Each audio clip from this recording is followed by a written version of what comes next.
ओम नमो भगवते वासुदेवाय नमः। बोलो भगवान विष्णु और माता लक्ष्मी की जय। भगवान विष्णु और माता लक्ष्मी की कृपा आप और आपके परिवार पर सदैव बनी रहे। मेरे चैनल मोक्ष मंथन में आपका स्वागत है। दोस्तों, परिवर्तनी एकादशी 2025 में इस बार एकादशी का व्रत बुधवार 3 सितंबर 2025 को रखा जाएगा।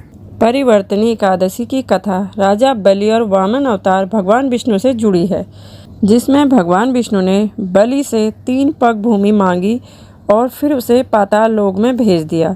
साथ ही वामन रूप में बलि के आश्रम में अपनी मूर्ति स्थापित करवाई और यह संकेत दिया कि इसी दिन वे क्षीर सागर में करवट लेते हैं। इसीलिए इस व्रत का पालन करने से व्यक्ति के सभी पाप नष्ट हो जाते हैं और उसे मोक्ष प्राप्त होता है। यह कथा भगवान कृष्ण युधिष्ठिर को सुनाते हैं। त्रेता युग में राजा बलि नाम के एक दैत्य थे, जो भगवान विष्णु के परम भक्त थे और वेदों से उनका पूजन करते थे। इंद्र से द्वेष के कारण राजा बलि ने इंद्रलोक और देवताओं को जीत लिया था।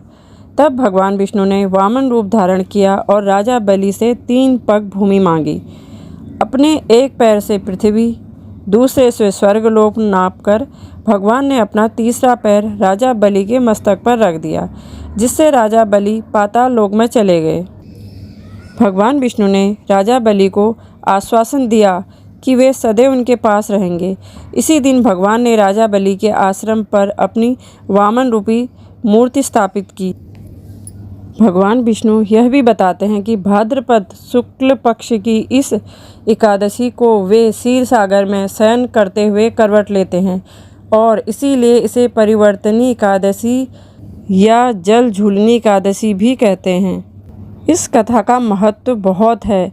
परिवर्तनी एकादशी का व्रत रखने और कथा सुनने से भी सभी प्रकार के पापों से मुक्ति मिलती है।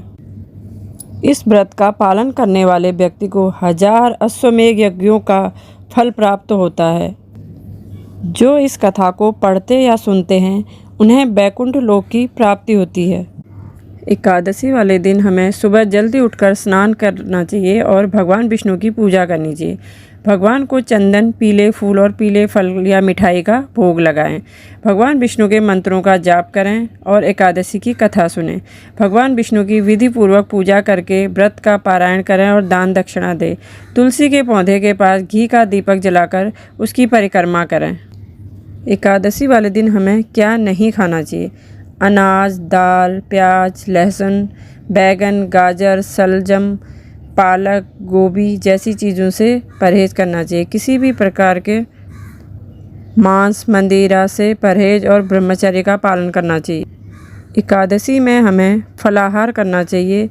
कुछ लोग केवल जल या फल खाकर व्रत करते हैं। अगर आप व्रत नहीं कर पा रहे हैं तो दूध और दही का सेवन कर सकते हैं। अगले दिन सुबह शुभ मुहूर्त में पारायण करके अपना व्रत खोल सकते हैं।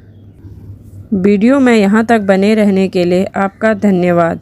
वीडियो यदि पसंद आए हो तो वीडियो को लाइक और शेयर ज़रूर कीजिएगा। ऐसी और भी वीडियो के लिए मेरे चैनल से जुड़े रहिए। आप सभी का धन्यवाद।